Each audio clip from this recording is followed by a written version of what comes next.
Hello there, welcome to the video. Today I'm gonna try... Oh, Bob has arrived. I'll let Bob in.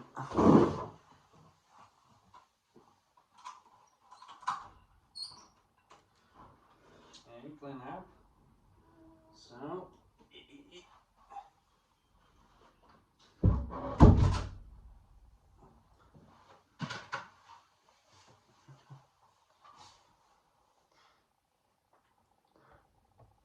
Thanks for your contribution, Bob. Best unpaid employee I ever had.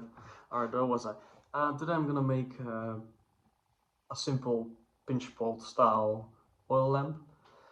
For the fuel I'm probably just gonna use olive oil. For a wick, maybe some twine or some natural material. I'll see what works. But first I'm gonna try to make a little pot. This is my own clay.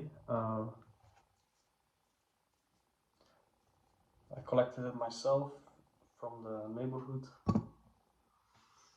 and I also made videos about how I refined it, and I've been using it for a long time.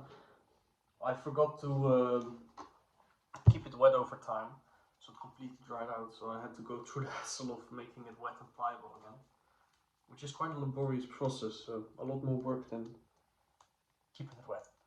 But I forgot, so here I am.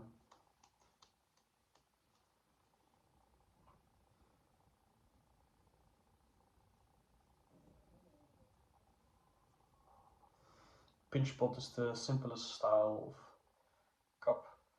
It's literally just press your thumb in and spread it out, and then use your other hand to guide it. I've noticed with clays, wild clays, it can be finicky because it likes to crack even if it's really wet. But apparently that's just part of it. I'll have to deal with it. Hey Bob, wanna see what I'm doing? He's really intrigued by all the sounds it makes.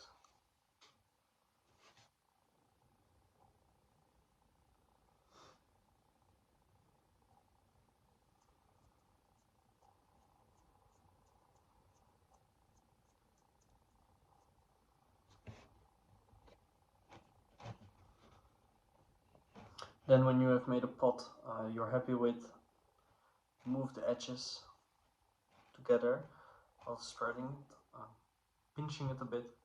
That will make it thicker and higher, and also move it together closely. And a little water helps to deal with the cracks, and then smoothen it over so you fill in the cracks. But cracks are just part of it, at least in my experience. It is not smart to ignore them too much though, because then when it dries it might just crack finally and then you have to start all over again. But for tiny things like this, it's...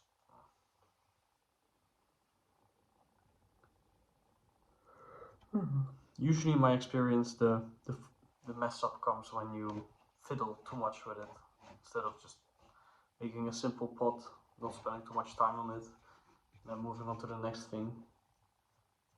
The thing with wild clays is that it never really is predictable, not like store-bought clays, and especially if you use more natural firing methods like an open flame or pit fire, you never really have a guarantee that it's gonna work.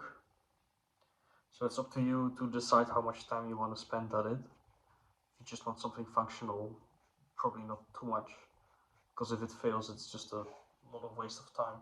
If you want to make something artful, go ahead, but be mindful that it might just all go wrong. But yeah, if you can accept that, that will be fine.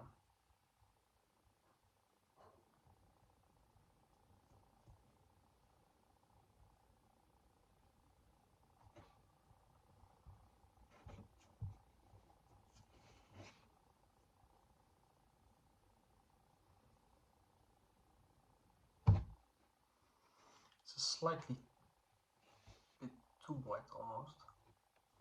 Have to be careful.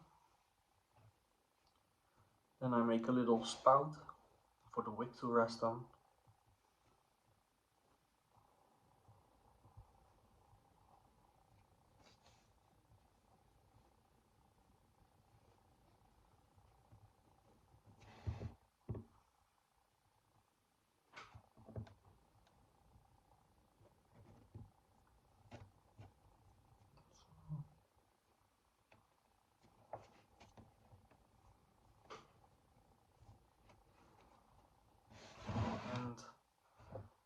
this, in all practical terms, when you dry it and fire it, should work. You can place the wick in here, in a little spout, and then when the wick that's above the oil level will soak up the oil from the reservoir, which is basically the cup, and then the exposed part will burn and keep burning because it draws the oil from the reservoir, which is basically just sitting there.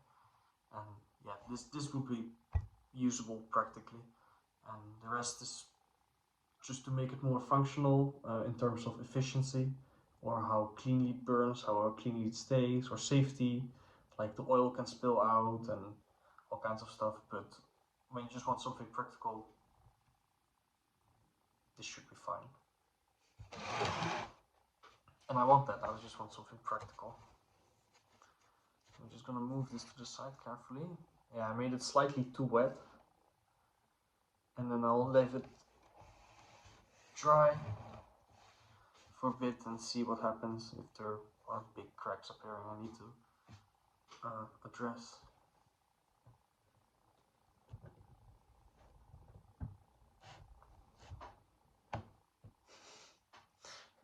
Pop is really interested. He's laying under the table. He's like watching every movement. He's like, what is he doing?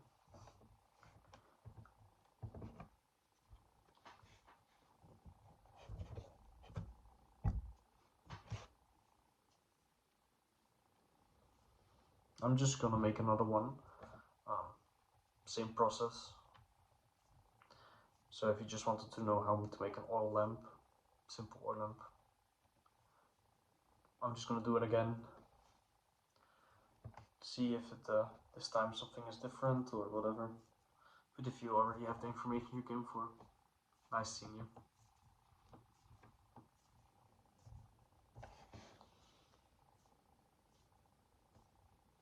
Might actually make a different type of lamp, or I might overcomplicate this one. See what I can do. Make a little cover for it. That is something we see in the archaeological record, especially with the Romans. They had a very almost industrial setup. They would use molds and just have pre-made molds and then just put in clay, 2 halves, put them together, rub over the seams, and it's done. And then they would just sell them as like a mass product. A bit like how today we would have like mass-produced candle holders, or just functional light amateurs, I think it's called. Don't know. Amateur, amateur, I don't know. But yeah, and then there would be different classes. So the most nicest one would be the most expensive, and the ones that were ugly and had defects but were functional would be sold as the lowest class and would be for the poor people. So a lot of times I've been told in the archaeological record you can see how well off a neighborhood was, partly because of how nice the oil lamps were. What kind of oil lamps they had, if they had the factory defects or the nice ones. And if you are really rich, of course, you would have handmade ones, or even metal ones. Well, you don't have to be really well off for that, but they were in the higher segment. Ceramics, they were more common, more practical, day-to-day use. While the more ornate ones, they were more for, sure, they had a function, like give light in a dark room, but they were more for decorations. The concept of an oil lamp is really not that difficult. It's something you can really easily do yourself. I've done it before in the past. Sometimes it can be a bit finicky with the wick, but it's really, in my experience, really easy to make something that actually works and gives light. Sometimes you do have to take note of it producing smoke. So that is something to keep in mind. That's why beeswax candles were so sought after in the past, because they would burn cleanly. While animal fats and raw, no, not raw, but like the class of olive oil that wasn't really good for consumption but good enough for lamp oil, that would produce more smoke. That was just something people accepted. Although they had some tricks up their sleeve to help with that I can't think of anyone off the top of my head. People were just like us. If something didn't work that nicely, they would go out of their way to find a way to solve it. Right, so I made a nice bulb. What am I gonna do with it? I'm gonna take a bit of it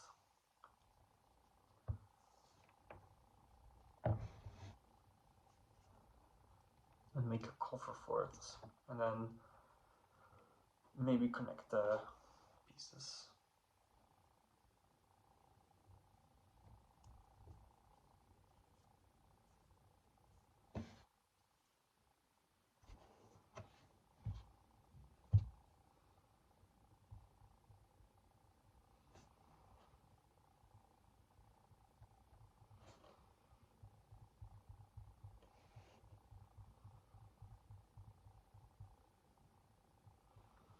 And now I'm just scarring around the edges to make it easier to seal it together.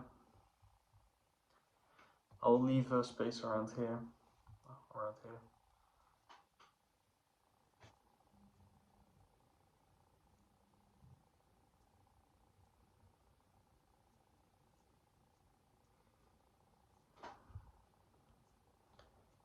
Don't need that. I need a bit more.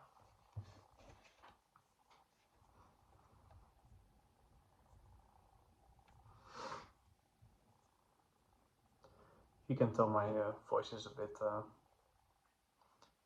Winter season is approaching. Well, it's already upon us, but the take comes with the occasional sneezing and sore throat. Part of life.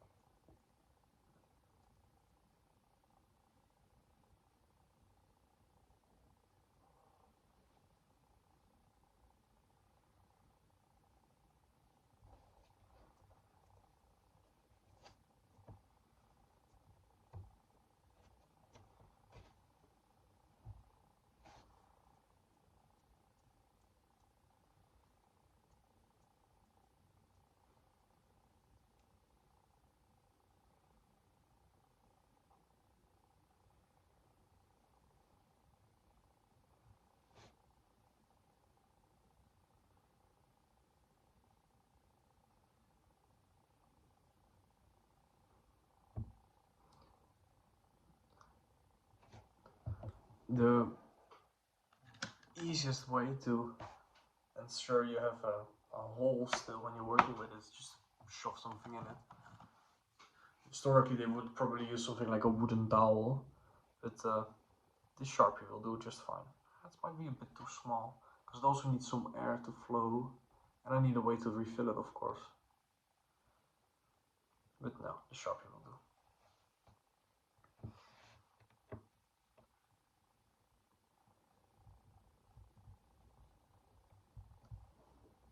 Like I said, it's just going to be a functional one.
Alright, that looks fine as far as I can see. Might do some work on the spout, but I already made it a bit too wet, so just adding more water is not gonna solve my problems.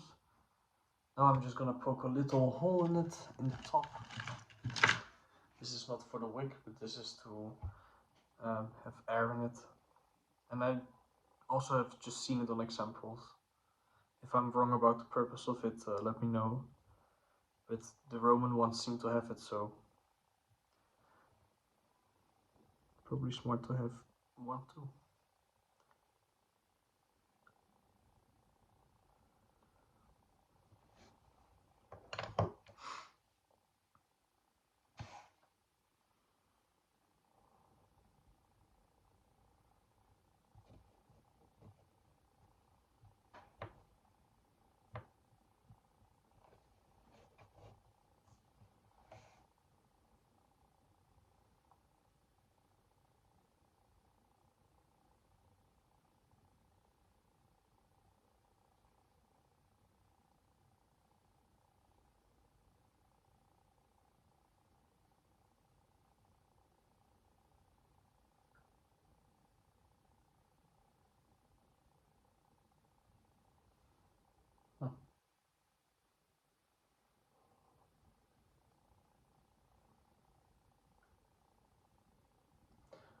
Not the prettiest one I ever made, but should be completely functional. Now it of course has to dry before I can do some further work on it. And yeah, when it's dried, I will have to fire it, because otherwise it will just have the oils leak in. I will also have to glaze it for the same purpose, because if it's just terracotta, the oil will just seep through, and it's not the end of the world, it still works, but then you would have to put it on something, because otherwise it will stain, for example, a wooden table. And of course it's less efficient, because a lot of oil will be lost in the clay itself, in the terracotta, because it is porous. Hello? Hey. Little monkey.